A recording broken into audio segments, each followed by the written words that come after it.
इस समग्र भौतिक वस्तु को ब्रह्म कहा गया है। तस्माद तत् ब्रह्म नाम रूप मंत्र च जायते। परम पुरुष उस ब्रह्म को जीवों के बीजों के साथ गर्भस्थ करता है। पृथ्वी जल अग्नि वायु आदि 24 तत्व भौतिक शक्ति हैं और वे महत ब्रह्म अर्थात भौतिक प्रकृति के अवयव है। जैसा कि 7वें अध्याय में बताया जा चुका है कि इससे परे एक अन्य पराश प्रकृति जीव होती है। भगवान की इच्छा से परा प्रकृति भौतिक प्रकृति में मिला दी जाती है, जिसके बाद इस भौतिक प्रकृति के सारे जीव उत्पन्न होते हैं।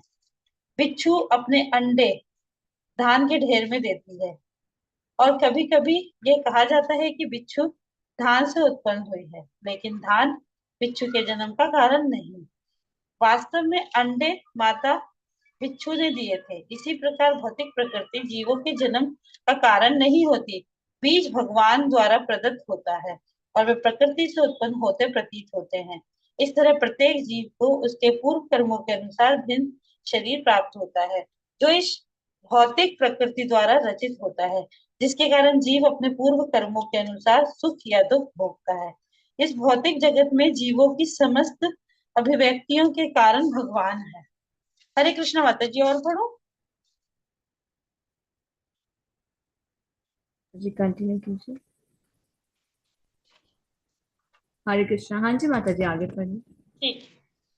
सर्वयोनिषु कौन्तेय मूर्तिः संभवन्ति या तासां ब्रह्म महति योनि अहम बीज प्रदत्पितः। हे कुंती पुत्र, तुम यह समझ लो कि समस्त प्रकार के जीव योनियों इस भौतिक प्रकृति में जन्म द्वारा संभव है और मैं उनका बीज प्रदाता पिता हूँ। तात्पर्य शिला प्रभुपाद जी के द्वारा शिला प्रभुपाद जी के जय। इस श्लोक में स्पष्ट बताया गया है कि भगवान श्री कृष्ण समस्त जीवों के आदि पिता हैं। सारे जीव भौतिक प्रकृति और तथा आध्यात्मिक प्रकृति के संयोग है। ऐसे जीव केवल इस लोक में नहीं अपितु प्रत्येक लोक में, यहाँ तक कि सर्वोच्च लोक में भी हैं, जहाँ ब्रह्म आसीन है पाए जाते हैं। जीव सर्वस्त्र है। पृथ्वी जल तथा अग्नि के भीतर भी जीव है। ये सारे जीव माता भौतिक प्रकृति तथा बीज दाता कृष्ण के द्वारा प्रकट होते हैं। तात्पर्य यह है कि भौतिक जगत जीवों को गर्भ में धारण किए है, जो सृष्टि काल में अपने पूर्व कर्मों के अनुसार विविध रूपों में प्रकट होते हैं। सत्वम रजः तमा इति गुणः प्रकृति संभवा निवहन्ति महाबाहो देहे देहिनम अव्यम। भौतिक प्रकृति 3 गुणों से युक्त है। ये है सतो रजो और तमोगुण। हे महाबाहु अर्जुन, जब शाश्वत जीव प्रकृति के संसर्ग में आता है तो वह इन तीनों गुणों से बंध जाता है। तात्पर्य शिला प्रभुपाद जी के द्वारा शिला प्रभुपाद जी की जय। दिव्य होने के कारण जीव को इस भौतिक प्रकृति से कुछ भी लेना देना नहीं है, फिर भी भौतिक जगत द्वारा बद्ध हो जाने के कारण वह प्रकृति के तीनों गुणों की जादू में वशीभूत होकर कार्य करता है। क्योंकि जीवों को प्रकृति की विभिन्न अवस्थाओं के अनुसार भिन्न भिन्न प्रकार के शरीर मिले हुए हैं, अतः वे उसी प्रकृति के अनुसार कर्म करने के लिए प्रेरित होते हैं। यही अनेक प्रकार के सुख दुख का कारण है। हरे कृष्णा माता जी।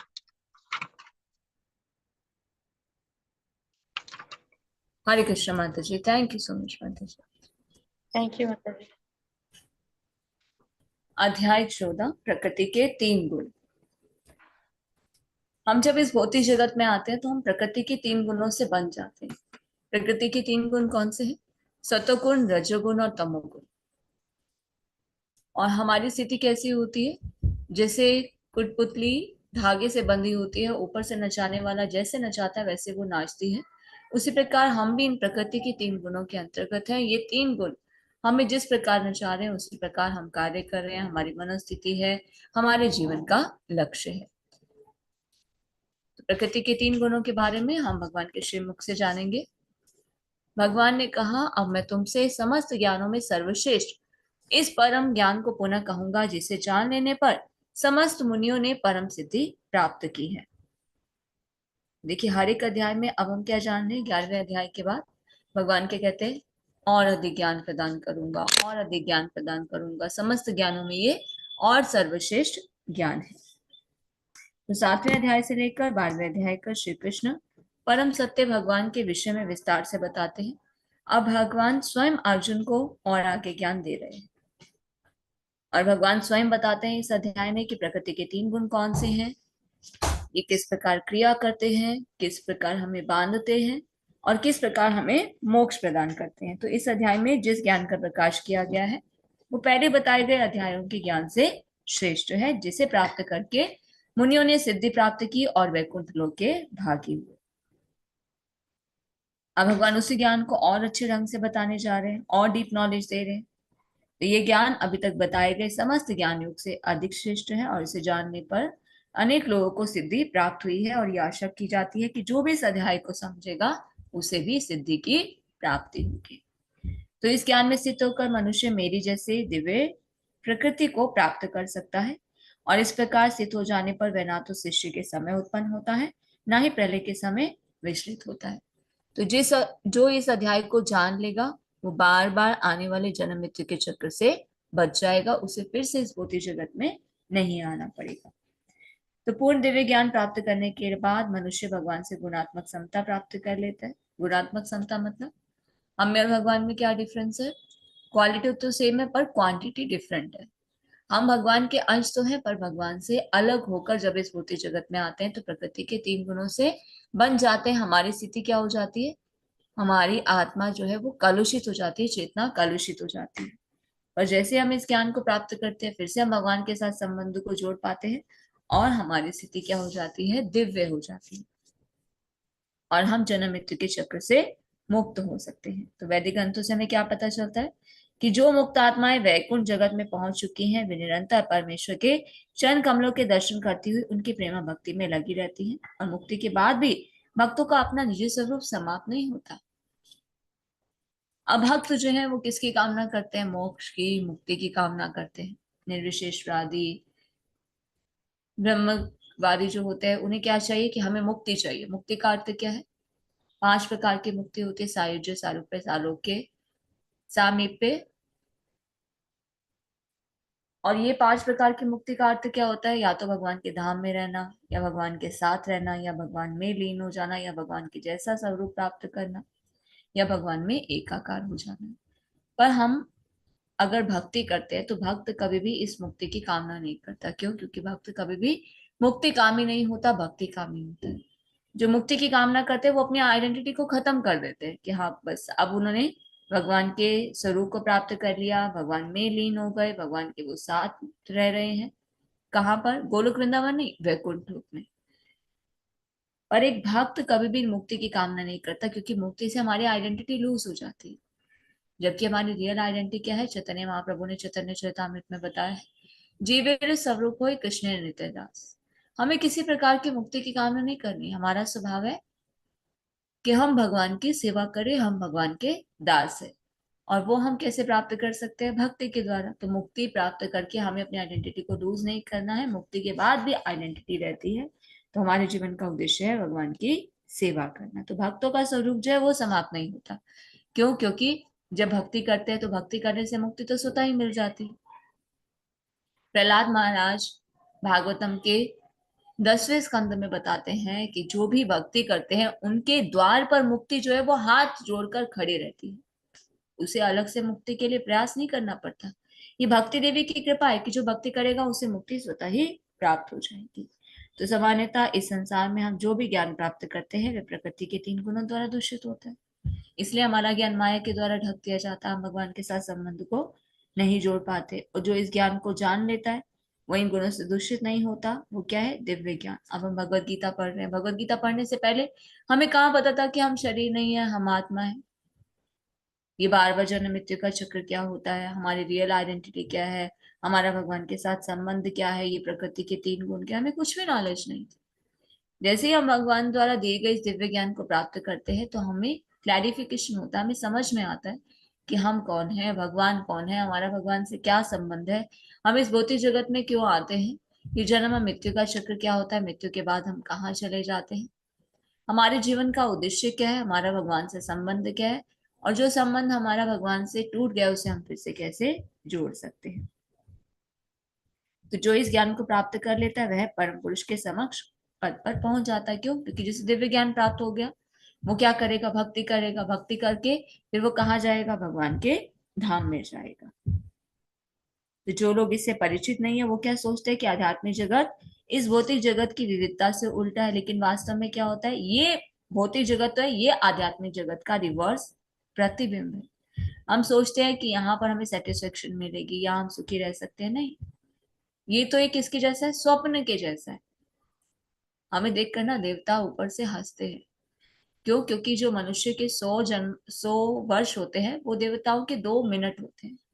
तो वो सोचते हैं, अरे देखो कितने मूर्ख प्राणी हैं, 2 मिनट के लिए कितना प्रयास करते हैं यहीं पर घर बनाने का, यहीं पर सुखी होने का। ये जीवन तो 2 मिनट में समाप्त हो जाएगा। हम पूरा जीवन क्या करते हैं? सिर्फ प्रयास कि हम अच्छे घर में रह सके, सुख सुविधाओं से संपन्न रह सके, इंद्रिय तृप्ति कर सके। और जो भी हम इस जीवन में कमाते हैं, और जब मृत्यु आती है तो इस जन्म के साथ, जो इस शरीर के साथ हमने जो भी कमाया है वो सब हम यहीं छोड़कर चले जाते हैं। हम धन साथ नहीं लेकर जाते, हम परिवार के सदस्य साथ नहीं लेकर जाते, हम प्रसिद्धि यश ऐश्वर्य कुछ भी अपने साथ नहीं लेकर जा सकते। अगर हमारे साथ कुछ जाता है तो क्या जाता है? भक्ति। सिर्फ भक्ति कैरी फॉरवर्ड होती है, बाकी सब कुछ हम यही छोड़कर चले जाते हैं और हम उसी के लिए प्रयास नहीं करते और अपना जीवन सिर्फ इंद्रिय तृप्ति में ही लगा देते हैं। हे भरतपुत्र, ब्रह्म नामक समग्र भौतिक वस्तु जो है वो जन्म का स्रोत है और मैं इसी ब्रह्म को गर्भस्थ करता हूँ। भगवत गीता में भगवान के कहते हैं, अहम बीज प्रदापिता, मेरे द्वारा ही समस्त जीवों का जन्म संभव है, मैं ही प्रत्येक वस्तु का स्रोत। क्योंकि जब इस सृष्टि की रचना होती है तो भगवान क्या करते हैं? दृष्टिपात करते हैं। किस रूप में? शिव जी के रूप में।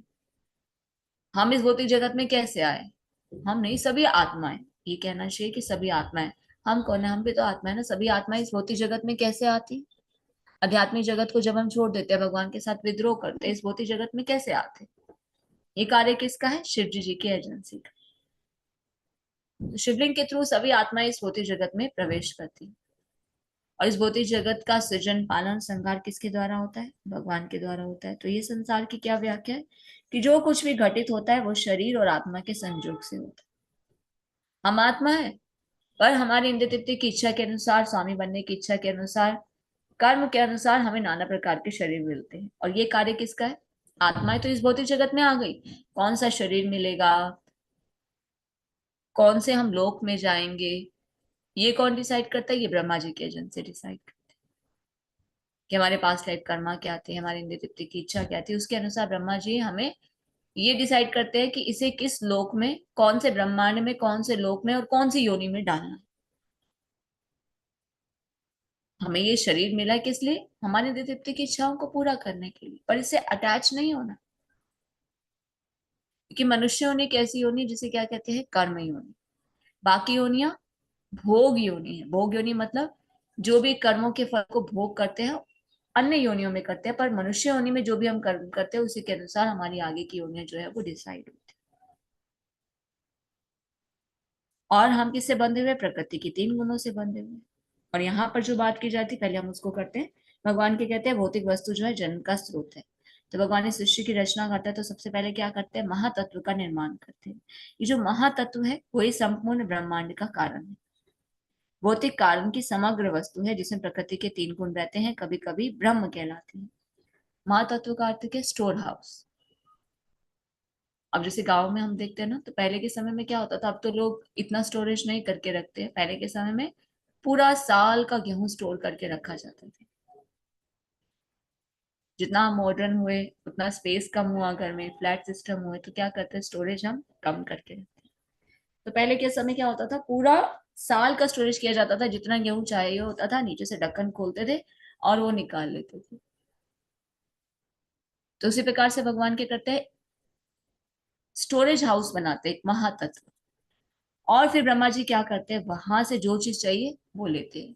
किन जीवों को कहाँ गर्भस्थ करना है, किस ब्रह्मांड की रचना करनी है, भगवान ने सब कुछ एक जगह कलेक्ट करके रखते हैं। और ब्रह्मा जी क्या करते हैं? जो चाहिए वहां से उसे लेते रहते हैं।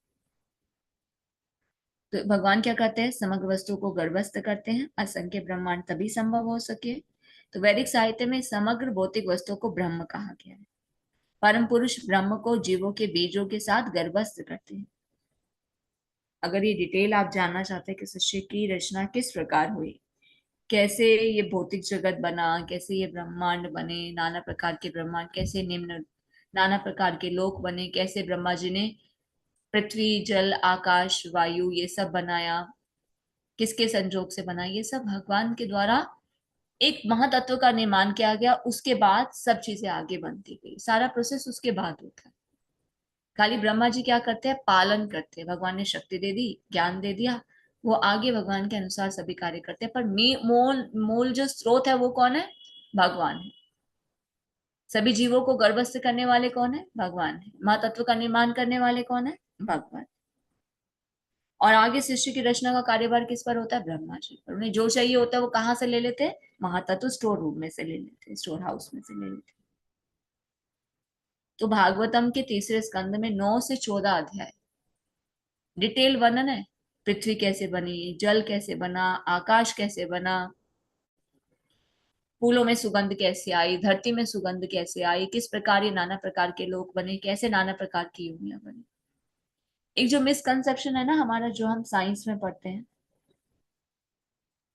उन साइंटिस्ट के थ्रू जिन्हें कुछ ज्ञान ही नहीं है, वो सिर्फ अपनी मनोकाल्पनिक धारणाओं के कारण बताते हैं कि हम कहाँ से आए, हम बंदर से आए। यही थ्योरी हमने पढ़ी है ना, कि हमारे पूर्वज बंदर थे। पर भागवतम में क्या बताया जाता है, जितनी भी योनियां है ना, 4 पैर वाले, 2 पैर वाले, हवा में उड़ने वाले, जल में रहने वाले, पेड़ पौधों की योनि, मनुष्य की योनि, ये कब से है, जब से सृष्टि की रचना हुई। कोई इसमें डेवलपमेंट नहीं हुआ। ऐसा नहीं है कि हम पहले बंदर थे, हमारे पूर्वज, उसके बाद उनमें धीरे धीरे डेवलपमेंट हुआ, जैसा कि हमने साइंस में पढ़ा। ये रॉन्ग थ्योरी है।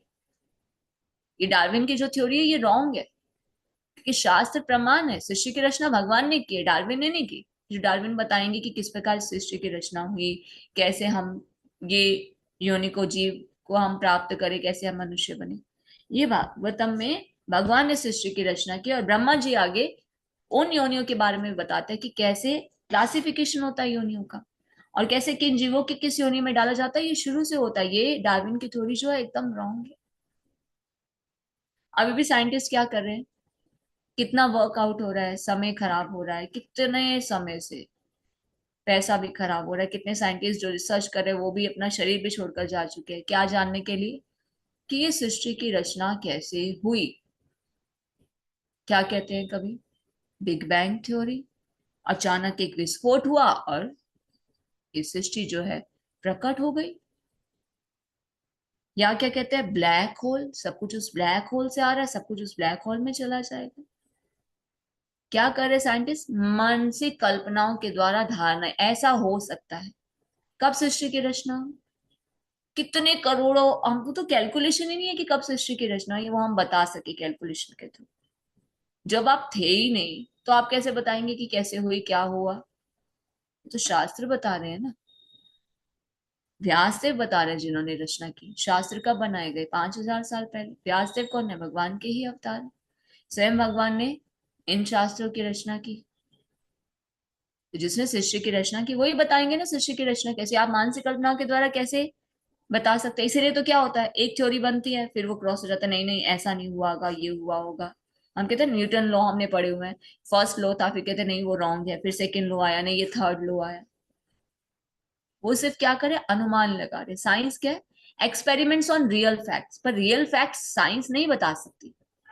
आज तक एक जीवित मच्छर बना पाई है क्या साइंस, इतनी टेक्नोलॉजी वास्ट हो गई, नहीं। क्यों, क्योंकि जीवों को गर्भस्थ करने वाले कौन है, भगवान है।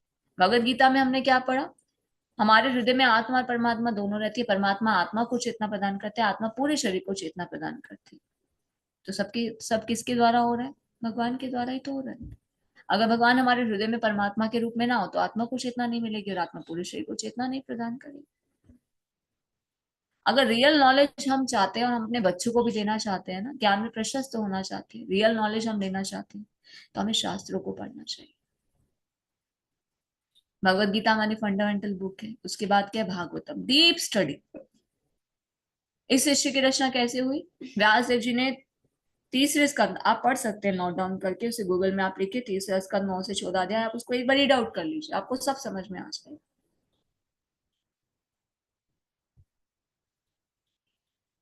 कि एक्चुअल में रियल फैक्ट्स है क्या, वो हमारे शास्त्र बताते हैं। अभी जो साइंस करी वो तो सिर्फ एक्सपेरिमेंट करी।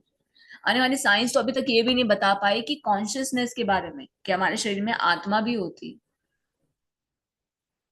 अभी तक साइंस की थ्योरी क्या बता पा रही है? कभी कहते हैं कि ब्रेन डेड हो जाता है तो मनुष्य होता है। उसके बाद कितने केसेस ऐसे हुए कि कोई ब्रेन डेड है फिर भी वो जीवित है, उसकी हृदय गति चल रही है। फिर कभी कहते हैं हृदय गति रुक जाती है तो मृत्यु हो जाती है। पर एक्चुअल रीजन क्या है मृत्यु का, वो नहीं बता पा रही साइंस। और भगवत गीता में भगवान ने दूसरे अध्याय में क्या बता दी? आत्मा जब शरीर से निकल जाती है तो ये शरीर क्या हो जाता है? मृत हो जाता है। आत्मा से तो ये शरीर चल रहा है। कॉन्शियसनेस, हमारी रियल आइडेंटिटी के बारे में भगवान दूसरे अध्याय में बताना शुरू करते हैं कि हम शरीर नहीं है, हम आत्मा है।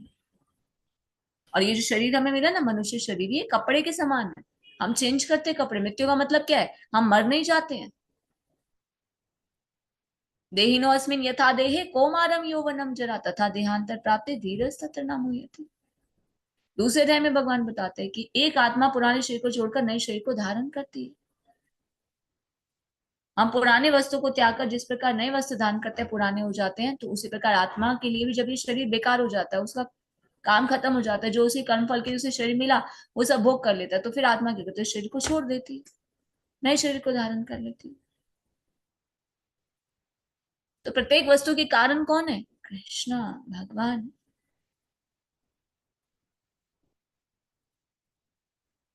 बिच्छू अपने अंडे धान के ढेर में देती है। कभी कभी क्या कहते हैं कि बिच्छू धान से उत्पन्न हुई, नहीं, धान बिच्छू के जन्म का कारण नहीं है। वास्तव में अंडे किसने दिए? माता बिच्छू ने दी थी, तभी तो उसमें कीड़े हुए। इसी प्रकार भौतिक प्रकृति जीवों के जन्म का कारण नहीं होती। बीज भगवान द्वारा प्रदत्त है, वे प्रकृति से उत्पन्न होते प्रतीत होते हैं। इसी तरह से प्रत्येक जीव को उसके पूर्व कर्मों के अनुसार शरीर प्राप्त होते हैं, जो इस भौतिक प्रकृति द्वारा रचित है, जिसके कारण जीव अपने पूर्व कर्मों के अनुसार सुख और दुख भोगता है। आज जो हमारी पत्नी है या पति है या माता है या पिता है या बच्चे हैं, ये क्या है? पास्ट लाइफ कर्मा के अनुसार हमारे ये संबंध बने। हमारे इनके साथ कुछ लेना देना था, ये चुकता करने के लिए हमारे ये संबंध बनते हैं। और जो हमारी इच्छाएं होती हैं, स्वामित्व की भावना होती है, हमारे कर्म फल होते हैं, उसी के अनुसार हमें शरीर मिलता है। और हमारे जीवन में जो भी हो रहा है ना, हमारे कर्मों के अनुसार ही हो रहा है, चाहे अच्छा हो रहा है या बुरा है। नेक्स्ट बताया जा रहा है, हे कुंती पुत्र, तुम यह समझ लो कि समस्त प्रकार की जीव योनियां इस भौतिक जगत में जन्म द्वारा संभव है, और मैं ही उनका बीज प्रदापिता पिता हूं। अहम बीज प्रदापिता पिता, भगवान जो बोल रहे हो परम सत्य है। इस श्लोक में स्पष्ट बताया गया कि भगवान कृष्ण समस्त जीवों के आदि पिता है।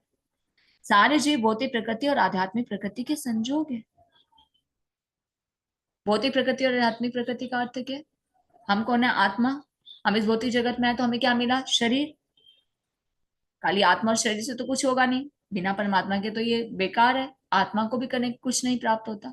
हमारे हृदय में परमात्मा और आत्मा, दो आत्माएं रहती हैं। परमात्मा आत्मा को चेतना प्रदान करते हैं और आत्मा पूरे शरीर को चेतना प्रदान करती है।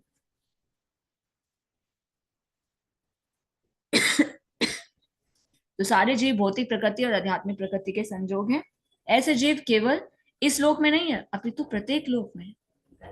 हमारी साइंस क्या पता लगाने की कोशिश करिए, क्या चंद्रमा पर भी जीवन है? क्या मंगल पर भी जीवन है? सूर्य पर जीवन नहीं है।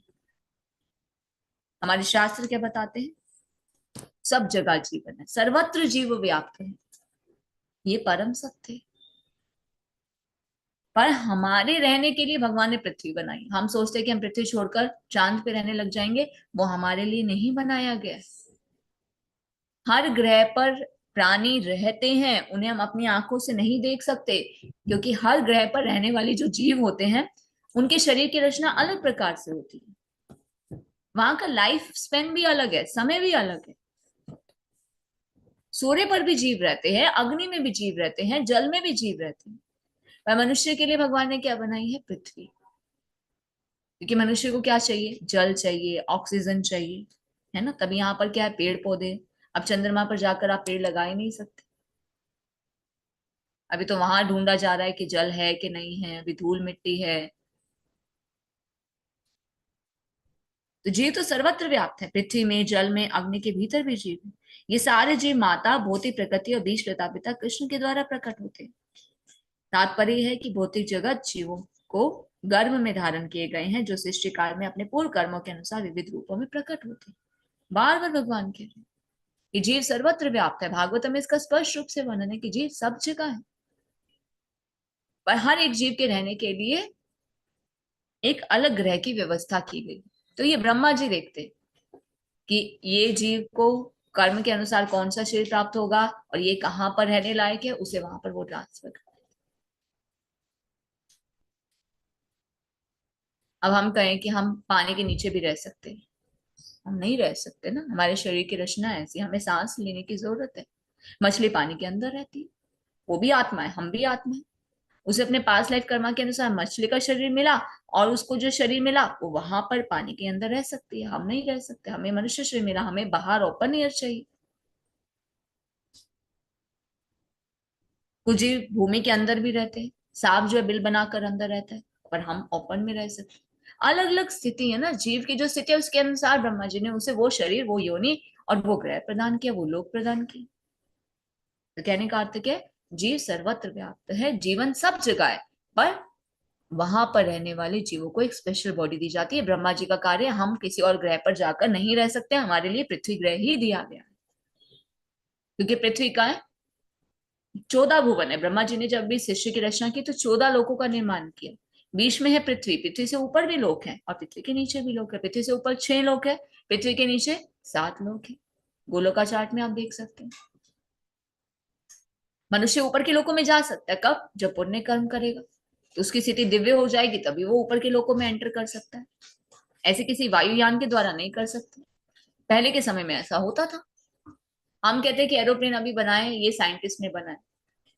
श्रीमद् भागवतम में कदर्म मुनि, जिनके कदर्म मुनि और देवहूति बताया जाता है कि कदर्म मुनि ने देवहूति के लिए क्या किया था, हवा में एक एरोप्लेन होता है ना, वो तो सिर्फ उड़ता है, उन्होंने महल बनाए थे। और वो महल क्या करते थे, एक जगह से दूसरी जगह नहीं, एक लोक से दूसरे लोक में भी जा सकते थे, पूरे के पूरे महल। और महल भी ऐसे नहीं ईंट पत्थर से बने हुए, हीरे जवाहरातों से, पन्ने से जड़े हुए। भागवतम में इसका वर्णन है। अभी हम कहते हैं कि हमने बहुत ज्यादा तरक्की कर ली, भौतिक विकास कर लिया, कुछ भी नहीं। आप भागवतम पढ़कर देखिए, भागवतम की रचना 5000 साल पहले की व्यास देव जी ने, वो बता रहे हैं कि उससे भी पहले क्या स्थिति होती थी, कितनी टेक्नोलॉजी विकसित थी, एक लोक से दूसरे लोक में भी जा सकते थे, वो दिव्यता थी। जितना कोई ऑस्टेरिटी में, जो साधु हैं वो जनलोक, तपलोक, ऊपर के लोक, नीचे के लोकों में जा सकते हैं। कैसे जा सकते हैं, क्योंकि वो उन्हें सिद्धि प्राप्त थी। सिद्धि कैसे मिलती है, जो जितना ऑस्टेरिटी वाला होगा, आध्यात्मिक जितनी वो प्रगति करेगा, उतना उसका आध्यात्मिक स्तर बढ़ जाएगा, तो उसके अंदर वो योग्यताएं आ जाएंगी। हरे कृष्णा। तो और डिटेल में हम इस अध्याय में भगवान के श्रीमुख से जानेंगे, आगे कंटिन्यू करते हैं। हरे कृष्णा। अनन्या माता जी, सॉरी, एक और हो चुका है, एक और करते हैं। भौतिक प्रकृति की 3 गुणों से युक्त है, ये कौन से हैं 3 गुण, कौन से हैं, सतोगुण, रजोगुण और तमोगुण। हे महाबाहु अर्जुन, जब शाश्वत जी प्रकृति के संसर्ग में आता है तो वह इन 3 गुणों से बन जाता है। हम इस भौतिक जगत में आ तो गए, पर प्रकृति के 3 गुणों से बंधे हुए हैं। ये गुण का अर्थ क्या होता है, रस्सी। अब मान लीजिए कोई कहती है उसे जेल में बंद कर दे और उसे रस्सी से बांध दे। कौन सी रस्सी, 3 प्रकार की रस्सी, सोने की रस्सी, चांदी की रस्सी और लोहे की रस्सी। पर वो बंधा हुआ है ना, अपने अनुसार कार्य तो नहीं कर सकता, वो स्वतंत्र तो नहीं है। उसी प्रकार हम भी स्वतंत्र नहीं, हम कहते वी आर द डूअर, हम करने वाले नहीं। हम प्रकृति के 3 गुणों के अधीन है। ये 3 गुण हमें जैसे नचा रहे हैं, हम वैसे कर रहे हैं। तो दिव्य होने के कारण जीव को इस भौतिक प्रकृति से कुछ भी लेना देना नहीं है। फिर भी भौतिक जगत इस बद्ध होने के, भौतिक जगत द्वारा बद्ध होने के कारण भौतिक प्रकृति के 3 गुणों के वशीभूत हो जाता है। वैसे हम क्या थे, दिव्य थे, हम किसी चीज के वशीभूत नहीं थे। पर जब इस भौतिक जगत में आते हैं या माया का प्रभाव, तो हम इन 3 गुणों से बच जाते हैं। जैसे कहते हैं ना, कोई किसी पे जादू कर लेता है, उसी के वशीभूत हो जाता है, उसी प्रकार प्रकृति के 3 गुण माया ने हमें वशीभूत कर ली। तो जीवों को प्रकृति की विभिन्न अवस्थाओं के अनुसार भिन्न भिन्न प्रकार के शरीर मिले हुए हैं, अतः वे उसी प्रकृति के अनुसार कर्म करने के लिए प्रेरित होते हैं। और यही अनेक प्रकार के दुख सुख का कारण है। हम जैसे कर्म कर रहे हैं उसके अनुसार हमें फल मिल रहा है, पर हम क्या कहते हैं, अरे भगवान ने हमारे साथ ऐसा क्यों किया। भगवान इंटरफेयर नहीं करते। भगवान सिर्फ साक्षी है हमारे कर्मों की। भगवान देख रहे हैं कि हम क्या कर रहे हैं। भगवान नहीं चाहते कि हम बहुत ज्यादा परेशान हो, हम भगवान नहीं चाहते कि हम बार बार जन्म मृत्यु के चक्कर में आए। हमारी दयनीय स्थिति को देखकर तो भगवान रोते हैं। वो चाहते हैं कि हम इस भवबंधन से बाहर निकल जाए, और हम बार बार इंद्रिय तृप्ति की इच्छा के कारण इस भौतिक जगत में आना चाहते हैं, और जो कर्म करते हैं कर्म के अनुसार ही हमें उसका फल मिलता है। हरे कृष्ण। नेक्स्ट, हरे कृष्ण अनन्या माता जी पढ़िए।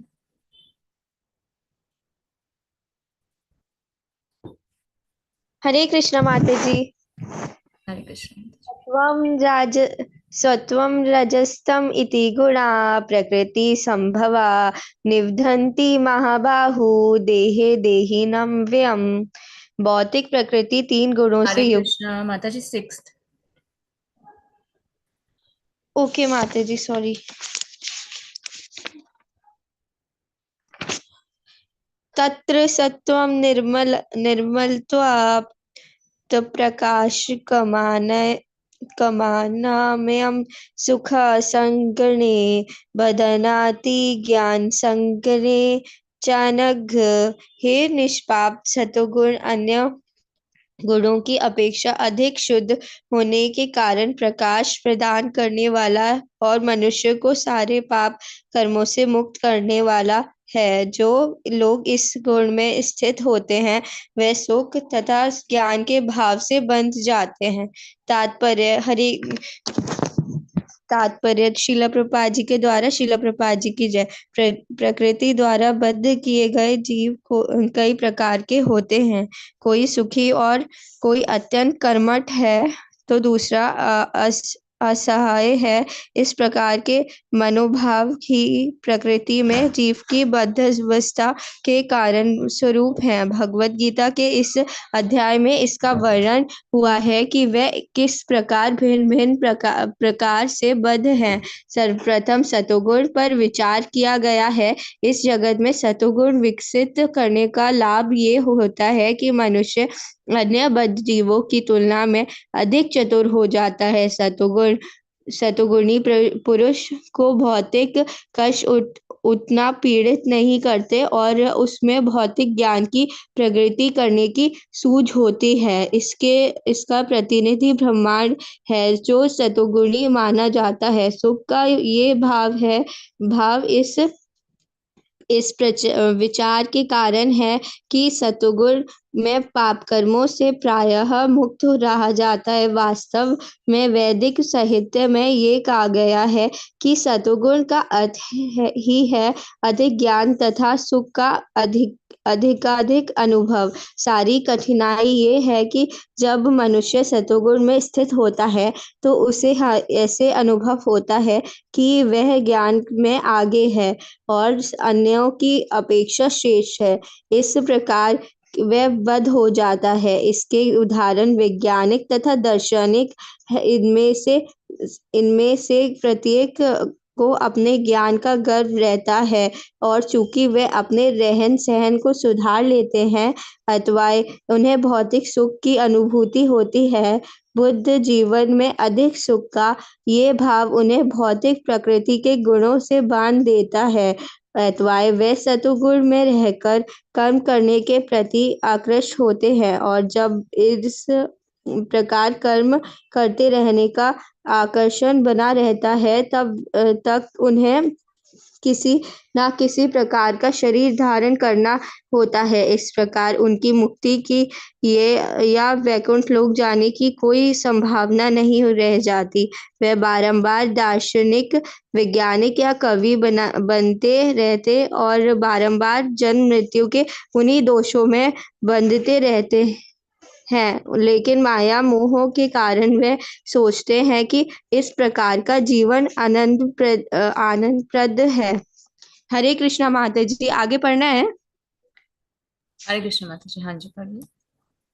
रजो रागात्मकं विद्धि तृष्णासगसमुद्भवं तन्द्रिवदनाति कौन्तेय कर्मसंज्ञने देहिनां। हे कुंती पुत्र, रजोगुण की उत्पत्ति असीम आकांक्षाओं तथा तृष्णाओं से होती है और इसी के कारण ये है देहधारी जीव सकाम कर्मों से बंध जाता है। तात्पर्य श्रील प्रभुपाद जी के द्वारा। श्रील प्रभुपाद जी की जय। रजोगुण की विशेषता है पुरुष तथा स्त्री का पारस्परिक आकर्षण। स्त्री पुरुष के प्रति और पुरुष स्त्री के प्रति आकर्षित होता है, ये रजोगुण कहलाता है। जब इस रजोगुण में वृद्धि हो जाती है तो मनुष्य भौतिक भोग के लिए ललायित होता है, वह इंद्रिय तृप्ति चाहता है। इस इंद्रिय तृप्ति के लिए वह रजोगुणी मनुष्य समाज में ये राष्ट्र में सम्मान चाहता है और सुंदर संतान, स्त्री तथा घर सहित सुखी परिवार चाहता है। ये सब रजोगुण के प्रतिफल हैं। जब तक मनुष्य इनकी लालसा करता रहता है तब तक उसे कठिन श्रम करना पड़ता है। अतः ये स्पष्ट कहा गया है कि मनुष्य अपने कर्मफलों से संबद्ध होकर ऐसे कर्मों से बंध जाता है।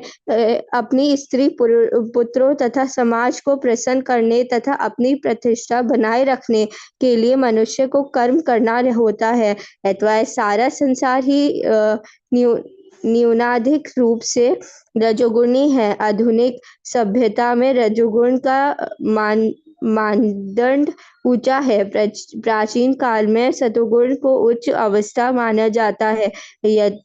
यदि सतोगुणी लोगों को मुक्ति नहीं मिल पाती तो जो रजोगुणी हैं उनके विषय में क्या कहा जाए।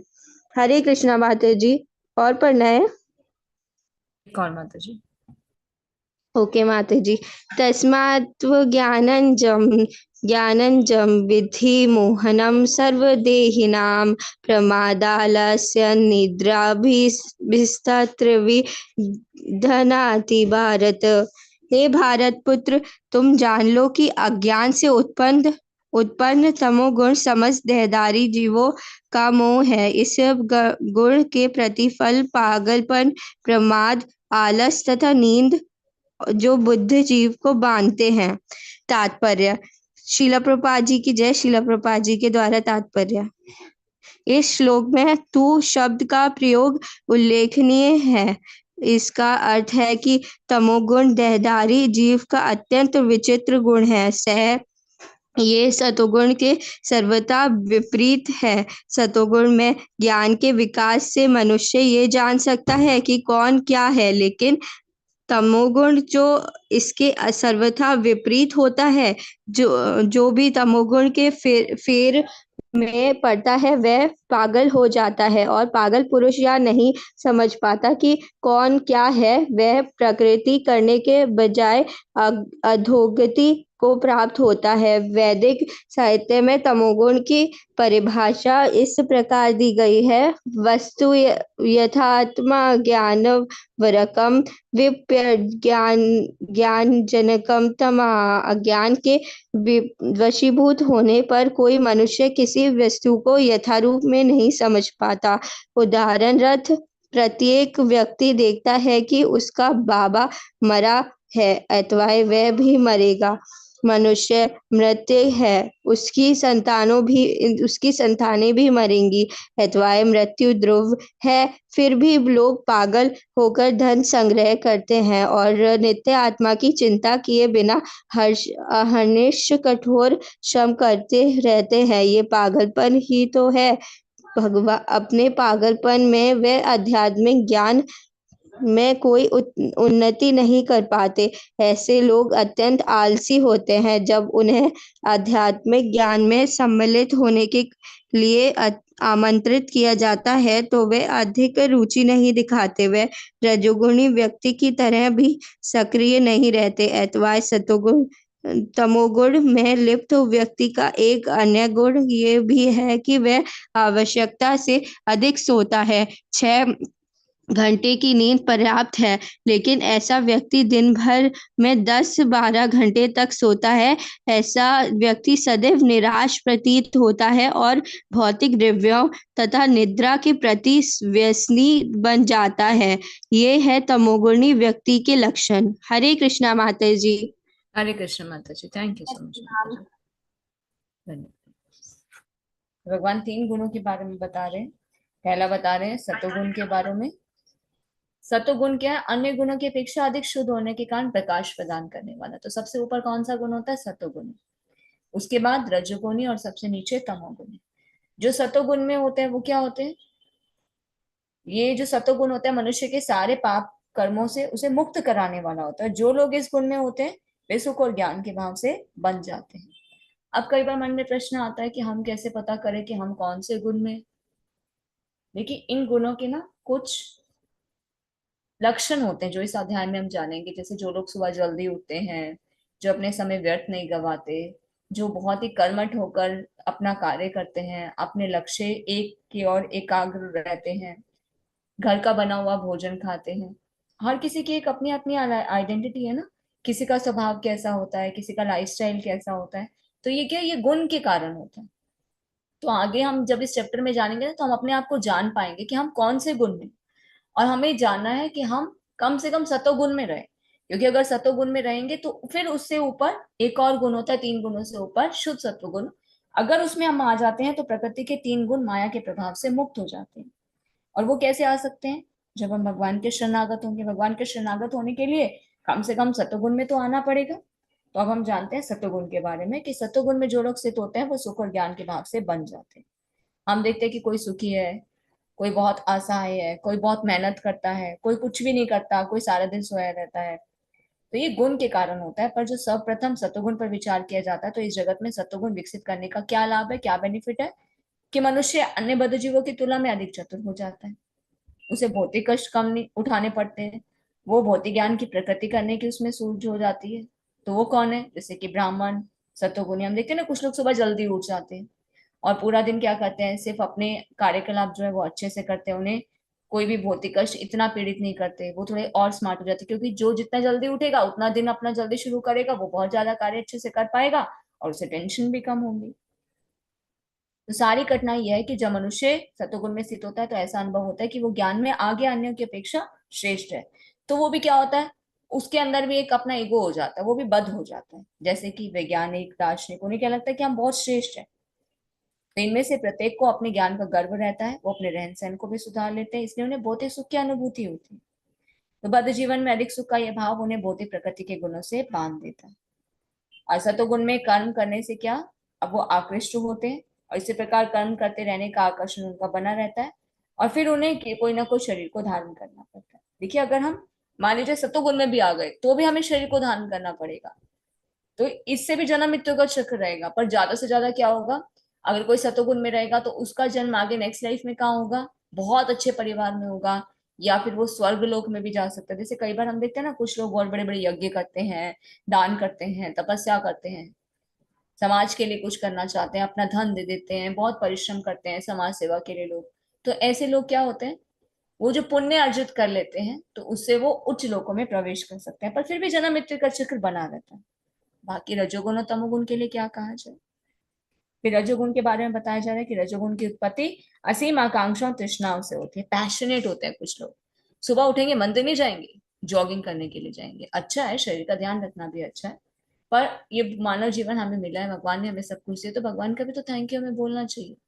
11-11 बजे तक योगा करेंगे, जिम जाएंगे, उसके बाद क्या करेंगे, धन कमाने के लिए भरसक प्रयत्न करते रहेंगे। पैशनेट होते हैं कुछ लोग। तो रजोगुण की विशेषता क्या है?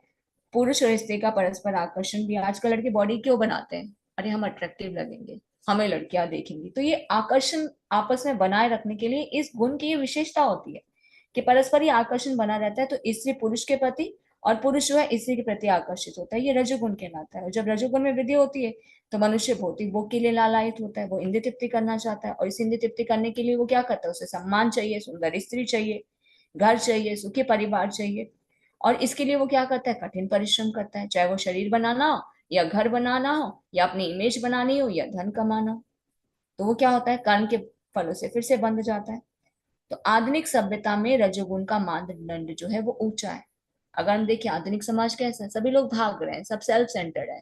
सबको अपना अपना अपना चाहिए, अपना परिवार हो, अपना शरीर हो, अपने लिए ही वो सोचते हैं, भगवान के लिए तो समय ही नहीं है। तो प्राचीन काल में सतोगुण को उच्च अवस्था माना जाता था। यदि सतोगुण लोगों को मुक्ति नहीं मिल पाती तो रजोगुणी के विषय में तो क्या ही कहा जाए।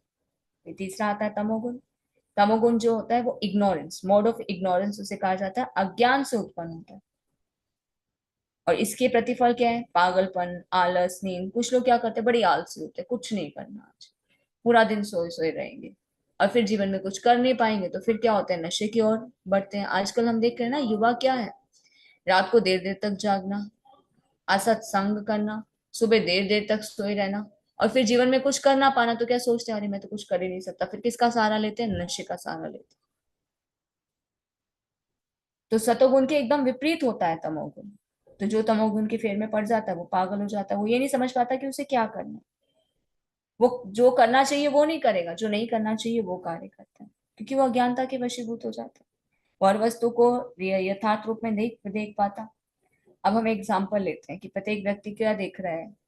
हम क्या देख रहे हैं कि हमारे जो दादा थे वो गुजर गए, हमारे पापा भी गुजर चुके हैं या गुजरेंगे, हम भी मर सकते हैं, या हम देख रहे हैं कि संसार में लोग आसपास देखते हैं ना मर रहे हैं, हमारी संतानें भी मरेंगी, पर हमें क्या लगता है, हम तो कभी मरेंगे ही नहीं। और हम पागलों की तरह क्या कर रहे हैं, सिर्फ धन कमाने में, इंद्रिय तृप्ति करने में लगे हुए हैं। हम अपने जीवन को ऐसे ही व्यर्थ गवा देते हैं। अरे इंद्रिय तृप्ति तो पशु भी कर रहे हैं, आहार निद्रा भय मिथुन, ये कार्य तो पशु भी तो करते हैं, वो भी तो खाते हैं, बस फर्क क्या है कि हम डाइनिंग टेबल पर बैठकर खाते हैं, वो कहीं भी कुछ भी खा लेते हैं। वो भी अपनी सुरक्षा करते हैं, हम भी अपनी सुरक्षा करते हैं। उन्हें भी नींद आती है, वो कहीं भी सो जाते हैं, हम डबल बेड पर सोते हैं, पर सोने के बाद किसी को नहीं पता चलता कि कोई कहाँ पर सोया। वो भी संतान उत्पत्ति करते हैं पशु, हमारी भी संतान होती। तो क्या डिफरेंस है? अगर हम भक्ति नहीं कर रहे हैं, सिर्फ इंद्रिय तृप्ति कर रहे हैं, आहार निद्रा भय मैथुन में ही अपना समय व्यतीत कर रहे हैं, तो हमारे में और पशु में तो कोई भी डिफरेंस नहीं है, बल्कि हमारी स्थिति तो पशु से भी गिरी हुई है। पशु कम से कम कर्म तो नहीं कर रहे, वो तो सिर्फ उस योनि का भोग कर रहे हैं, वो भोग कर लेंगे तो उसके बाद उन्हें और अच्छी योनि मिलेगी। पर मनुष्य योनि मिलने के बाद अगर हम भक्ति नहीं करेंगे तो हमें नीचे की योनियों में आना पड़ेगा। नाना प्रकार की योनियां हम यहाँ से डिसाइड करते हैं, कि जैसे कर्म करेंगे उसी के अनुसार ब्रह्मा जी हमें क्या करेंगे, नाना प्रकार की योनियों में डाल देंगे। पर एक भक्ति एक ऐसा गुण है, भक्ति में इतनी शक्ति है, जो भगवान के शरणागत हो जाता है वो जन्म मृत्यु के चक्कर से बच जाता है। और जो तमोगुण में लिप्त है उसके लक्षण क्या होता है, वो जरूरत से ज्यादा सोता है। कितने घंटे की नींद पर्याप्त है, 6। पर कुछ लोग क्या दिन में 12-12, 13-13 घंटे सोएंगे। रात को देर तक जागेंगे, जब सोने का टाइम होता तब उठेंगे, जब उठने का टाइम होता तब सो जाएंगे। ऐसे लोग क्या होते हैं, निराशावादी, क्योंकि अपना काम करने का टाइम तो सोने में ही व्यर्थ करवा देते हैं। और फिर परेशान होते हैं, अरे मैं तो जीवन में कुछ कर ही नहीं पाया। फिर किसका सहारा लेते हैं, व्यसनों का, नशे का सहारा लेते हैं। तो ये तमोगुण व्यक्ति के लक्षण। तो हमने जाने 3 गुण, सतोगुण, रजोगुण और तमोगुण, mode of goodness, mode of passion और मोड ऑफ इग्नोरेंस।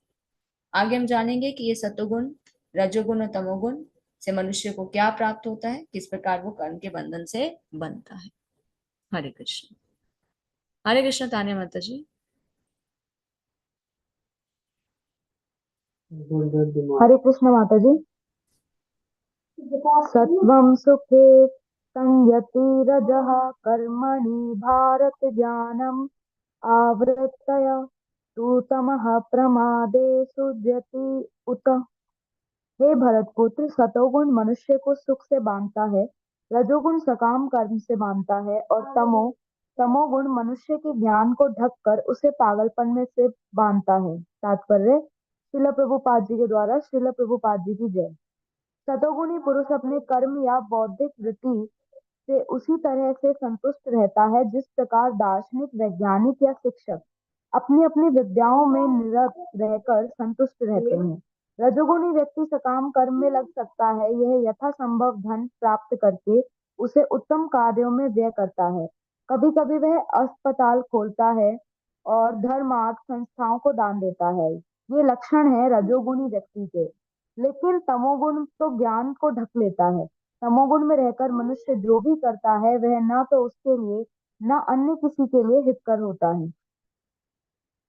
रजतमा च अभिभूय सत्वम् अव्यति भारत। रजः सत्वं तमा च एव तमः सत्वं रज तथा।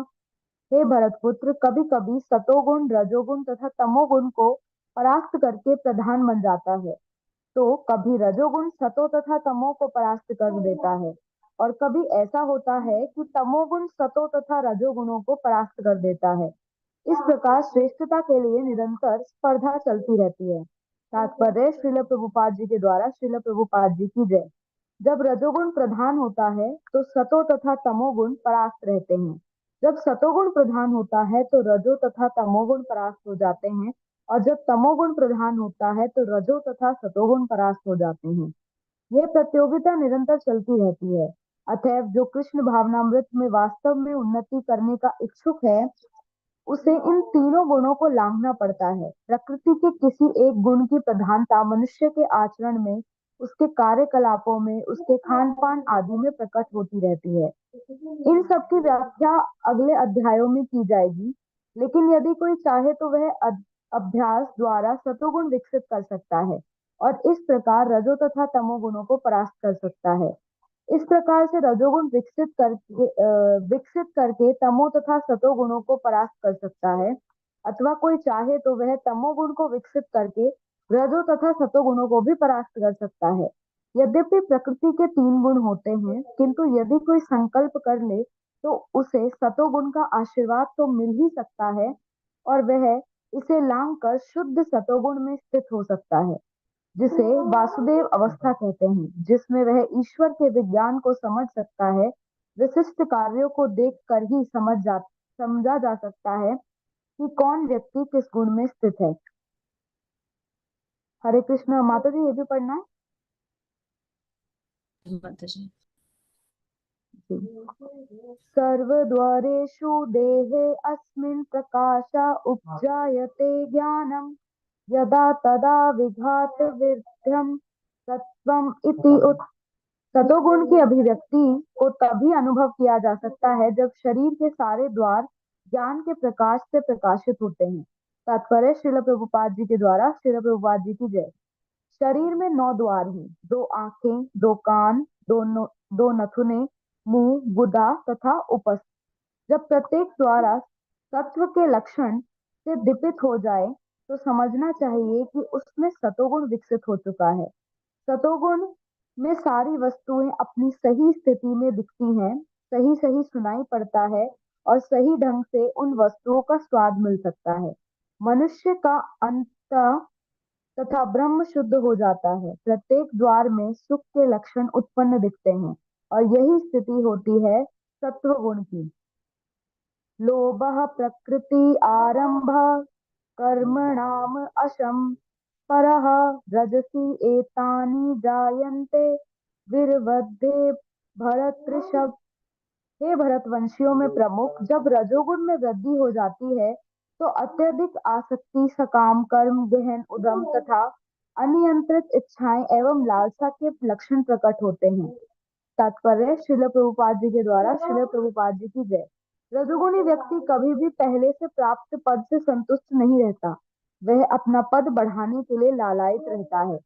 यदि उसे मकान बनवाना है तो वह महल बनवाने के लिए भरसक प्रयत्न करता है, मानो वह उस महल में सदा रहेगा। यह इंद्रिय तृप्ति के लिए अत्यधिक लालसा विकसित कर लेता है। उसमें इंद्रिय तृप्ति की कोई सीमा नहीं है। वह सदैव अपने शरीर के बीच तथा अपने घर में रहकर इंद्रिय तृप्ति करते रहना चाहता है।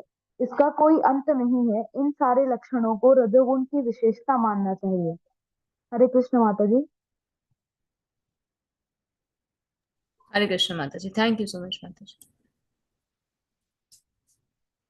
तो कभी कभी सतोगुण रजोगुण और तमोगुण को परास्त करके प्रधान बन जाता है, कभी रजोगुण सतो और तमोगुण को परास्त कर देता है। तो ये परस्पर कंपटीशन चलता रहता है, कभी सतोगुण ऊपर, कभी रजोगुण ऊपर, कभी तमोगुण। हम अपना देखते हैं ना, सुबह उठते हैं तो माइंड एकदम फ्रेश होता है, मन करता है हाँ हम भक्ति करें या हम जॉगिंग करें।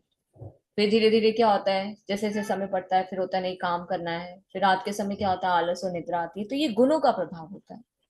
सुबह सत्वगुण ज्यादा रहता है, दोपहर को रजोगुण, शाम तक रात को तमोगुण का प्रभाव होता है। इसलिए हम देखते हैं जितने गलत कार्य होते हैं ना, वो तमोगुण अंधेरे में होते हैं, क्योंकि उस समय उस गुण का प्रभाव होता है। तो जब रजोगुण प्रधान होता है, सतो तमोगुण परास्त हो जाते हैं। तो ये कॉम्पिटिशन क्या है, चल रहा है। और जो कृष्ण भावनामृत में वास्तव में उन्नति करने के इच्छुक है, इन 3 गुणों को वो लांघ जाते हैं। सत्वगुण रजोगुण तमोगुण को लांघ कर कौन से गुण में आ जाते हैं, शुद्ध सत्वगुण में आ जाते हैं। तो प्रकृति के किसी गुण की प्रधानता मनुष्य के आचरण में, उसके कार्यकलाप में, उसके खान पान आदि में प्रकट होती है। इन सब की व्याख्या अगले अध्यायों में की जाएगी। ताकि हम ये जान सके कि हम कौन से गुण में हैं, और फिर हम अपने आप को आगे थोड़ा सा अपग्रेड कर सके। अगर हम रजोगुण में हैं तो हम सतोगुण में आए, तमोगुण में है तो रजोगुण में आए, धीरे धीरे फिर सतोगुण में आए।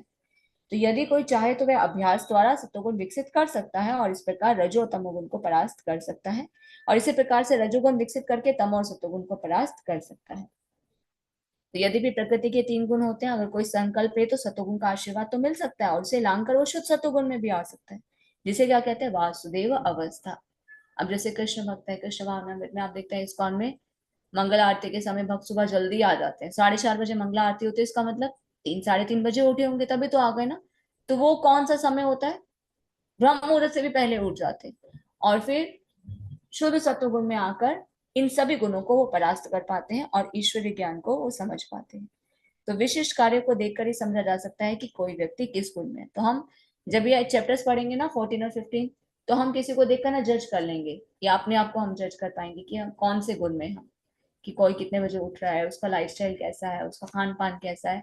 तो एक्चुअल में उसकी आइडेंटिटी को हम जान पाएंगे कि वो किस स्वभाव का है, क्या उसकी मेंटेलिटी है, और वो किस तरह से कार्यकलाप करता है।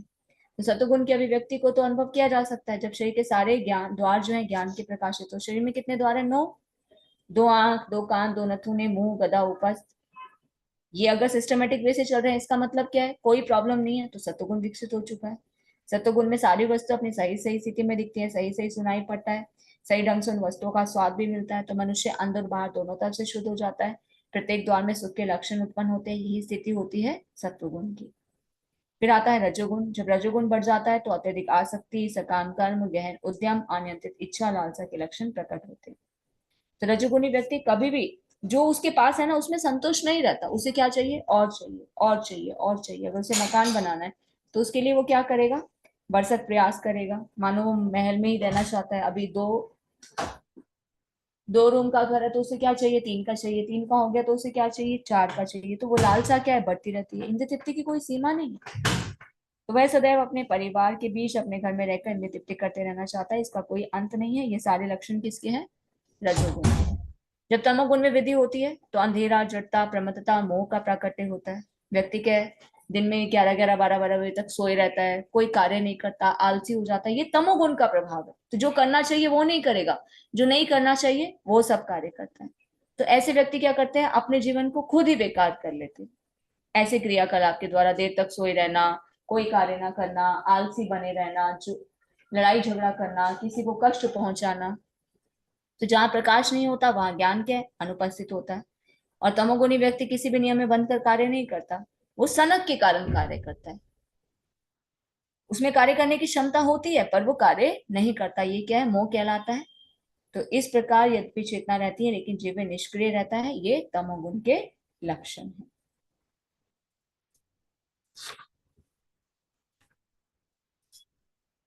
हरे कृष्ण। हरे कृष्ण ज्योति माता जी पढ़िए।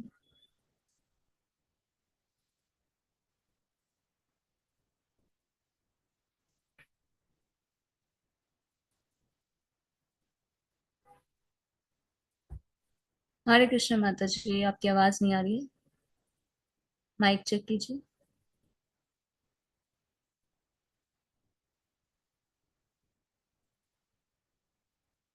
हरे कृष्ण ज्योति माता जी।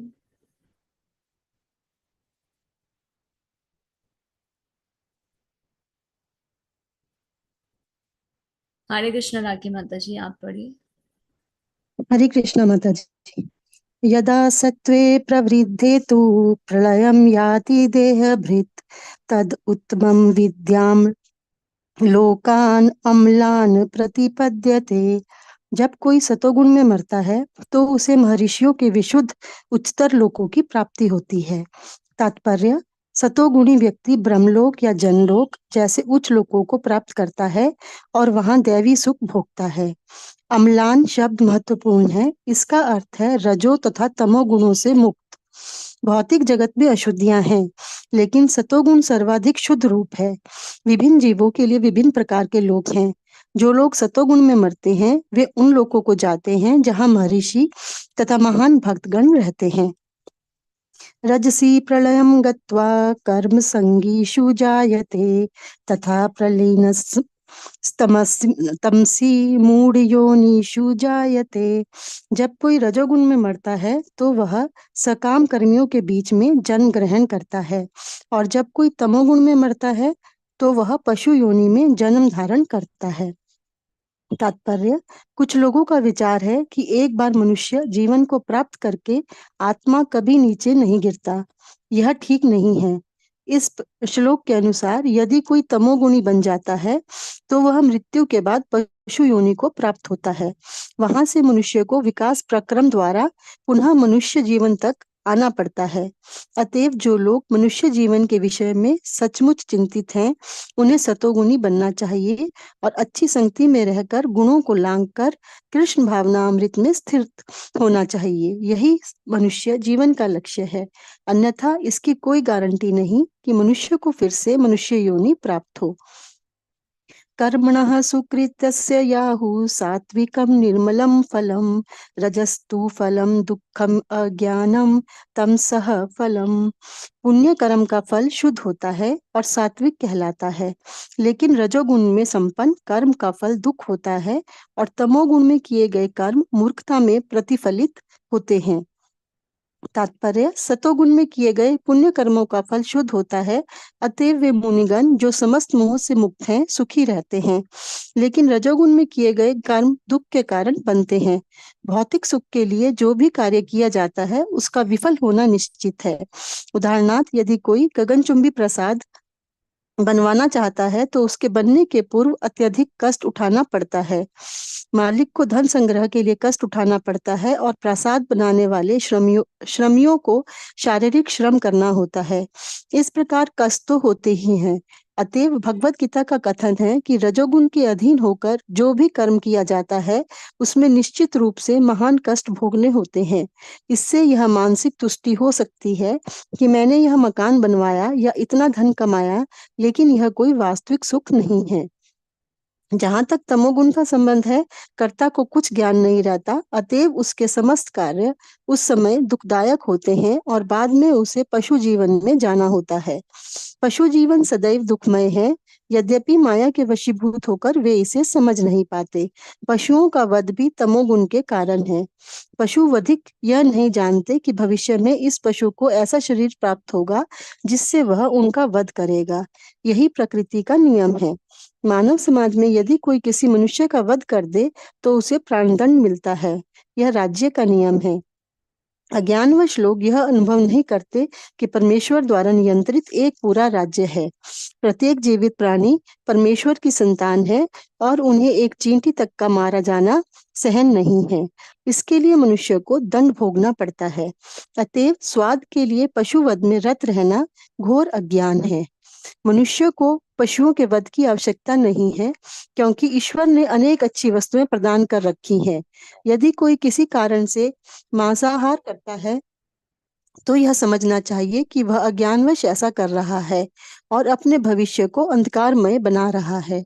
समस्त प्रकार के पशुओं में से गोवध सर्वाधिक अधम है, क्योंकि गाय हमें दूध देकर सभी प्रकार का सुख प्रदान करने वाली है। गोवध एक प्रकार से सबसे अधम कर्म है। वैदिक साहित्य में ऋग्वेद 9.64 गोभी प्रणीत मत्स्यम सूचित करता है कि जो व्यक्ति दूध पीकर गाय को मारना चाहता है वह सबसे बड़ा अज्ञान में रहता है।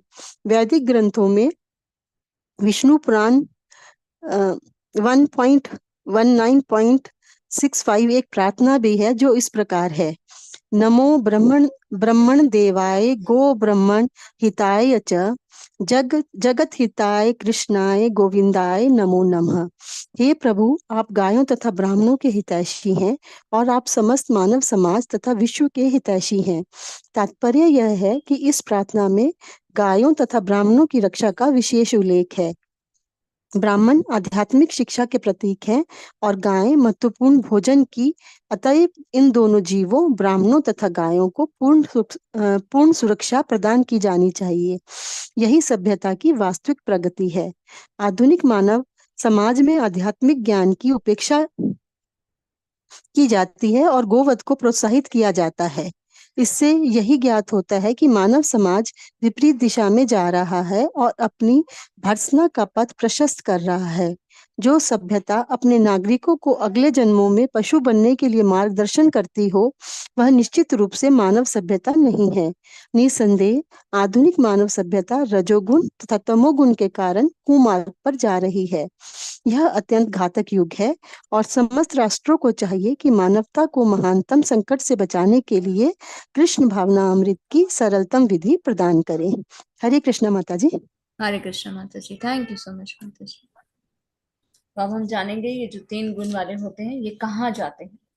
जो सतोगुण में मरता है उसे महर्षियों के विशुद्ध उच्चतर लोगों की प्राप्ति होती है, क्योंकि सतोगुणी व्यक्ति कर्म बहुत अच्छे से करेगा, पुण्य कमाएगा, तो पुण्य कमाने से क्या होता है, उच्च लोकों में एंट्री मिलती है। तो सतोगुणी व्यक्ति ब्रह्मलोक जनलोक जैसे उच्च लोकों को प्राप्त कर सकता है, वहां पे देवी सुख भोग सकता है। तो जो लोग सतोगुण में मरते हैं वो उच्च लोकों में जाते हैं जहां पर महान भक्त और महर्षि रहते हैं। अगर कोई रजोगुण में मरता है तो वो सकाम कर्मियों के बीच में जन्म ग्रहण करता है, और जब कोई तमोगुण में मरता है तो वह पशु योनि में जन्म धारण करता है। तो रजोगुणी व्यक्ति कर्म कर रहे हैं तो फिर से कर्म के बंधन में बंध रहे हैं, फिर बार बार जन्म मृत्यु के चक्कर में आना पड़ेगा। जो तमोगुणी व्यक्ति हैं वो क्या करेंगे, वो नीचे की योनियों में जाएंगे। मनुष्य योनि बहुत समय बाद आएगी। देखिए मनुष्य योनि जो बहुत मुश्किल से मिलती है। हम पास लाइफ में वृक्ष पशु पक्षी सब बनकर आ चुके हैं, तब हमारा अपग्रेडेशन हुआ है मनुष्य योनि में। अगर मनुष्य योनि में हम भक्ति नहीं करते और तमोगुण में रहते हैं तो क्या होगा, फिर से नीचे की योनियां शुरू हो जाएंगी, पेड़ पौधे की, पशु की, पक्षी की, मल के कीड़े की। फिर बहुत मुश्किल से पता नहीं कब जाकर उद्धार होगा और फिर से मनुष्य की योनि प्राप्त होगी। तो कोई गारंटी नहीं है किसी भी गुण के अंतर्गत रहकर कि हमें मनुष्य होनी प्राप्त हो, पर अगर कोई कृष्ण भावना भावित हो जाता है, भक्ति हो जाता है, तो कम से कम इतनी गारंटी तो है कि वो दोबारा मनुष्य बन सकता है। क्यों, मान लीजिए हमने भक्ति की 1% भक्ति की, तो उसे पूरा करने के लिए फिर से मनुष्य होनी मिलेगी, जहां तक हमने छोड़ी थी उससे आगे पूरा करने के लिए 2% से स्टार्ट होगी। 50% की 51% से स्टार्ट होगी, 80% की तो 81% से स्टार्ट होगी। तो ये भक्ति जो हम करते हैं ना, ये भक्ति रूपी धन हम आगे लेके जाते हैं, ये हमारी रक्षा करता है, ये एक्चुअल में हमारा धन है, ये हमारा अकाउंट बैलेंस है। पर हम क्या करते हैं, वो कागज के नोटों को ही बस भरने में लगे रहते हैं। वो तो इस शरीर के साथ सब खत्म है, कुछ साथ में नहीं लेके जाएंगे। कितनी आप प्रसिद्धि प्राप्त कर ले, कितनी आप शिक्षा प्राप्त कर ले, कितना यश ऐश्वर्य प्राप्त कर ले, कितने आप संबंध बना ले, सब इस शरीर के साथ यहीं पर छोड़कर चले जाएंगे। पर भक्ति रूपी धन ही कैरी फॉरवर्ड होता है, और जो भक्ति करता है फिर भी गारंटी कि उसे मनुष्य नहीं प्राप्त हो, अन्यथा कोई गारंटी नहीं। इसलिए don't waste your life, give only this life to Krishna. पता नहीं हम कितने जीवन अपने ऐसे ही व्यर्थ गवा कर आ चुके हैं, पर इस जीवन को हमें व्यर्थ नहीं गवाना। ऐसा नहीं है कि हमें सब कुछ छोड़ देना है और सिर्फ भक्ति करनी है। आज से ग्रस्त जीवन छोड़ दिया, बिजनेस छोड़ दिया, नौकरी छोड़ दी, नहीं, कुछ भी छोड़ना नहीं है, सिर्फ कृष्ण को जीवन में जोड़ देना है। पुण्य कर्म का फल शुद्ध होता है, सात्विक होता है। रजोगुण के संपन्न कर्म का फल कैसा होता है, दुखदायी होता है। तमोगुण में किया गया कर्म जो होता है मूर्खता से प्रतिफलित होते हैं। तो अगर सत्वगुण में हम कोई कर्म करते हैं तो क्या होगा, उसका फल हमें मिलेगा, तो उसे उस लोकों में भोगने के लिए जाना पड़ेगा। रजोगुण में हम क्या करते हैं, दुख क्यों मिलता है। अब रजोगुण में हम क्या कर रहे हैं, दिन रात परिश्रम कर रहे हैं और पैसा इकट्ठा करेंगे और बड़ा घर बनाएंगे। अरे पड़ोसी के पास एक घर है, हम 2 घर बनाएंगे, हमारे पास छोटी गाड़ी है और उससे बड़ी गाड़ी, उसके लिए हम क्या करें और परिश्रम करें। हमारे शरीर को तो कष्ट हो ही रहा है ना, हम दिन रात जाग रहे हैं, परिवार को समय नहीं दे रहे, अपनी हेल्थ के साथ कॉम्प्रोमाइज कर रहे हैं, हम संतुष्ट नहीं है, तो उसके लिए हम क्या करें, परिश्रम उठा रहे। किसके लिए, कभी तो सुख मिलेगा, वो एक क्षण के सुख के लिए हम क्या करें, इतना परिश्रम कर रहे हैं। जबकि सेटिस्फेक्शन चीजों से नहीं होती। सेटिस्फेक्शन अगर आज हम ये सोच लें कि हमें अपने कर्म अच्छे से करने हैं और भगवान की कृपा से हमें जो भी मिल रहा है हम उसमें संतुष्ट है, तो संतुष्टि वहां पर आ जाएगी। अन्यथा ये चीजें कभी भी संतुष्ट नहीं कर सकते। हम मान लीजिए अभी जो गाड़ियों से बड़ी गाड़ी ले लेंगे, ऐसा नहीं कि वो लेने के बाद हम संतुष्ट हो जाएंगे थोड़े समय के लिए, फिर क्या होगा, नहीं और बड़ी गाड़ी चाहिए, फिर होगा और बड़ी गाड़ी चाहिए। तो ये निरंतर क्या, इंद्र तृप्ति की इच्छाएं बनी रहती हैं और यही दुखों का कारण है।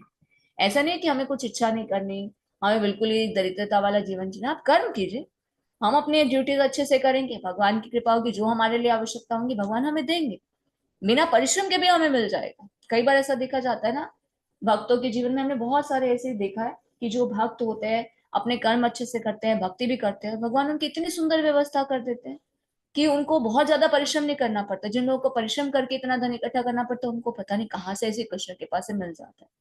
मान लीजिए उन्होंने कोई एक जमीन खरीदी, उसका भाव कई गुना हो गया, बिना परिश्रम के। कृष्ण ने दिया ना, बिना मेहनत के भी दे दिया, क्योंकि वो देख रहे थे कि वो आप अपना श्रम जो है, अपना समय जो है परिश्रम ना करके भगवान की भक्ति में भी लगा रहे हैं, आप अपने कर्म भी कर रहे हैं पर भगवान को भी समय दे रहे हैं। तो भगवान क्या करते हैं, हमारे भौतिक कार्यों को भी आसान कर देते हैं। और जो तमोगुणी व्यक्ति होते हैं वो क्या होते हैं, अज्ञानता के अंधकार के कारण ऐसे कार्य करते हैं जो नहीं करने चाहिए, जैसे कि पशुवध। लोग नॉनवेज खाने के इतने शौकीन है, टेस्ट आता है, कहते हैं हम थोड़ी ना मारते हैं, हमें थोड़ी ना पाप लगेगा, जिसने मारा उसे लगेगा। नहीं, आप खा रहे हैं, आपके लिए तो कोई मार रहा है ना, डिमांड तो आप ही बना रहे हैं ना। जितना हम यूज करते हैं तो उसी चीज की तो डिमांड होती है। आप नॉनवेज खा रहे हैं तो वो मार रहा है, तो उसका फल आपको भी मिलेगा। ऐसा नहीं कि मारने मारने वाले को तो मिलेगा ही, साथ में आपको भी मिलेगा, क्योंकि आप खा रहे हैं। और जितने जीवों को हम खाते हैं उतनी प्रकार हमें वैसी योनि मिलती है, और ऐसी हमें कोई मार कर खाता है। भगवान को एक चींटी को मारे जाना भी सहन नहीं है, क्योंकि सभी आत्माएं हैं, सभी भगवान के बच्चे हैं, उसका फल भी हमें भुगतना पड़ता है। पर जानबूझकर लोग टेस्ट के लिए खाते हैं, उनकी तो बहुत ही दयनीय स्थिति होती है। अब मान लीजिए कोई मच्छर है, हमारे हाथ पर काटने लगा, बाई चांस हमारा हाथ लग जाता है, हमने उसकी हत्या कर दी, पर अनजाने में हुई ना, हमने अपनी इंद्र तृप्ति की इच्छा के कारण तो नहीं किया ना। तो इसके लिए तो फिर भी माफी है, और भक्ति करेंगे तो इससे कर्म का फल भी कट जाएगा। पर जानबूझकर हम किसी जीव को खाएंगे, मरे हुए जीव को खाएंगे, तो उसका फल हमें भुगतना पड़ेगा, बार बार पशु योनि में आना पड़ेगा, उतनी योनियों में हम आएंगे और उतनी बार हमें ऐसे कोई मारकर खाएगा। चैतन्य चरितामृत में एक वर्ष आता है जिसमें जो मुसलमान काजी होते हैं उसे चैतन्य महाप्रभु बोलते हैं कि तुम गाय का वध क्यों करते हो, गाय का मांस तुम क्यों खाते हो। तुम्हें पता है कि गाय का जो मांस खाता है, गाय के शरीर पर जितने रोए होते हैं, रोए समझते हैं बाल, जितने बाल होते हैं ना, उतने जन्म नरक में सड़ना पड़ता है। इतनी दयनीय स्थिति होती है। समस्त प्रकार के पशुओं में से गोवध जो है सर्वाधिक अधम है। गाय तो हमारी माता के समान है। एक बच्चा जब जन्म लेता है तो माता के स्तनों में दुग्ध आता है ना, तो भगवान व्यवस्था करते, पहले नहीं आ रहा था, पर जैसे बच्चे का जन्म हुआ वैसे ही दूध उत्पन्न हो गया, भगवान ने व्यवस्था की। और माता का दूध जो है वो कितने समय तक लेता है, 2-3 साल तक, 4 साल तक। पर उसके बाद पूरा जीवन वो किसके दूध पर डिपेंड रहता है, गाय के दूध पर। तो गाय हमें दूध देकर सभी प्रकार का सुख प्रदान करती है। हमारी भागवतों में तो ऐसा वर्णन आता है कि अगर जो गाय से संबंधित जो प्रोडक्ट्स होते हैं, जैसे गाय का दूध है, पनीर है, घी है, दही है, मक्खन है, ये सब खाते हैं ना, उसे संपूर्ण आहार मिल जाता है, पंचगव्य जिसे बोलते हैं। तो गो वध एक प्रकार से सबसे अधम कर्म है। गाय हमें सभी प्रकार का सुख प्रदान करती है। तो जो व्यक्ति गाय का दूध पीकर गाय को मारना चाहता है, ये सबसे बड़ा अज्ञान है। हे प्रभु, आप गायों और ब्राह्मणों के हितैषी हैं। विष्णु पुराण में प्रार्थना आती है, नमो ब्रह्मणाय देवाय गो ब्रह्मणाय हिताय च जगत हिताय कृष्णाय गोविंदाय नमो नमः। भगवान को गाय और ब्राह्मण सबसे अधिक प्रिय है, क्योंकि मानव समाज और विश्व के हितैषी हैं। तो भगवान इस प्रार्थना में गायों और ब्राह्मणों की रक्षा का उल्लेख करते हैं कि इनकी रक्षा होनी चाहिए। ब्राह्मण आध्यात्मिक शिक्षा के प्रतीक है, क्योंकि आध्यात्मिक शिक्षा अगर ब्राह्मण प्राप्त करेंगे और वो सबको देंगे तो सभी आध्यात्मिक शिक्षा को प्राप्त करके जन्म मृत्यु के चक्र से निकलेंगे। गाय जो है वो हमें महत्वपूर्ण भोजन प्रदान करती है। अगर आपकी डाइट में गाय के प्रोडक्ट्स हैं तो क्या होगा, आपका शरीर पुष्ट बनेगा। तो आधुनिक मानव समाज में आध्यात्मिक ज्ञान की उपेक्षा की जाती है और गोवध को प्रोत्साहित किया जाता है। इससे यही ज्ञात होता है कि मानव समाज विपरीत दिशा में चल रहा है। आज भी हम देखते हैं ना, जैसे चाइना में बहुत ज्यादा कोरोना हुआ, क्यों हुआ, क्या वहां पर कारण बताया गया कि वहां पर क्या करते हैं लोग, मांस जो खाते हैं, सुअर का मांस या किसी जीव का मांस खाया, वहां से वायरस वहां से फैला। ये होता है, किसी प्राणी को अगर आप दुख दे रहे हैं, इतना ज्यादा आप अपराध कर रहे हैं, तो प्रकृति क्या है, रुष्ट हो जाती है। वो कम पाएगा, बाढ़ आएगी, कोई ना कोई भयंकर बीमारी हो जाएगी। ये प्राकृतिक आपदा इसी कारण आती, क्योंकि प्रकृति रुष्ट हो जाती। अगर हम सही मार्ग पर चलेंगे, कृष्ण भावनामृत के मार्ग पर चलेंगे चलेंगे तो क्या होगा, महानतम संकट से भी बच सकते हैं, क्योंकि प्रकृति क्या है, संतुष्ट होती है और सभी बीज प्रदान करती है, रुष्ट नहीं होती। तो समस्त राष्ट्र को चाहिए कि मानवता को महान संकट से बचाने के लिए कृष्ण भावनामृत के सरलतम विधि प्रदान करें। हरे कृष्ण। एक बार हम इसको यहीं स्टॉप करते हैं, कल इस अध्याय को हम कल कंप्लीट करेंगे। अटेंडेंस